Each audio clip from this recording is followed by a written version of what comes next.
দীর্ঘদিন যাবৎ দুই চোখে ঝাপসা দেখেন ৬০ বৃদ্ধ সামেদ আলী। অর্থাভাবে চোখের চিকিৎসা করতে পারছেন না তিনি। তবে মাইকে চোখের ডাক্তার বিনামূল্যে চিকিৎসা দিবেন এমন প্রচার শুনেই চিকিৎসা নিতে ছুটে এসেছেন। শুধু সামেদ আলী নয়, দীর্ঘদিন যাবৎ চোখের নানা সমস্যায় ভোগা দরিদ্র নারী পুরুষরা এসেছেন কালাই ডিগ্রি কলেজ মাঠে। এখানে বগুড়ার বনানীস্থ গাক চক্ষু হাসপাতালের প্রায় ১ ডজন চিকিৎসক, সেবিকা ও কর্মচারী এসেছেন বিনামূল্যে চিকিৎসা সেবা দিতে। শুধুমাত্র অর্থের অভাবে স্বল্প আয়ের মানুষেরা স্থানীয় অপারেশন করতে পারেন না, ফলে একসময় তারা অন্ধত্ব বরণ করতে বাধ্য হন। মূলত তাদের কথা চিন্তা করেই বগুড়ার গাক চক্ষু হাসপাতাল কর্তৃপক্ষ নিয়মিত এমন চক্ষু শিবিরের আয়োজন করে থাকেন। মাইকিং শুনে এখানে চলে আসি কালাই ডিগ্রি কলেজে। বিনা পয়সায় চোখের অপারেশন হয়, সবই কিছু ওষুধপত্র বিনামূল্যেই দেয়। মাইকিং শুনছিলাম যে এখানে বিনামূল্যে চিকিৎসা দেওয়া হচ্ছে আর কি, চক্ষু চিকিৎসা। তো ভাবলাম কলেজ থেকে চিকিৎসাটা নিয়ে যাই। তো এখানে আসলাম, ডাক্তারদের সঙ্গে কথা বললাম, ডাক্তাররা ভালো পরামর্শ দিয়েছে এবং সঠিকভাবে রাস্তা দেখিয়ে দিয়েছে। চোখ আমার খুব জ্বালা পোড়া করে, চোখ খুসখুস করে, গোসল করে উঠলে আরো বেশি জ্বালা করে।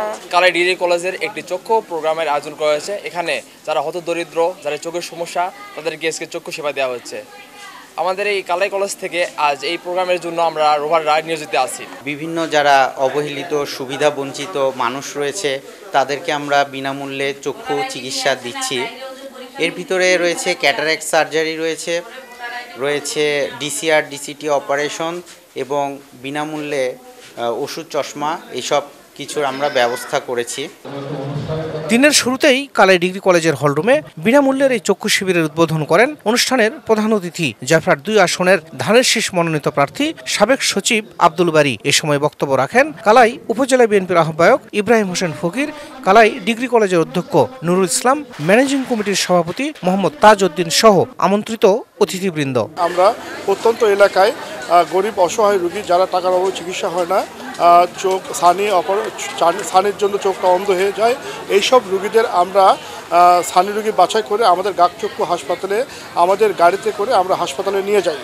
ওখানে হাসপাতালে থাকা 3 দিন, থাকা, খাওয়া, ঔষধ, চশমা, অপারেশন, 1 মাসের ঔষধ, চশমা সহ আমরা ছানি রোগীদের ফ্রি দিয়ে অপারেশন করে আমরা রোগীকে আমরা যেসব এলাকায় ক্যাম্প করা হয় ওখানে আবার পৌঁছে দেওয়া হয়। যাদের আর্থিক সক্ষমতা আছে তাদের একটা কর্পোরেট সোশ্যাল রেসপন্সিবিলিটি আছে।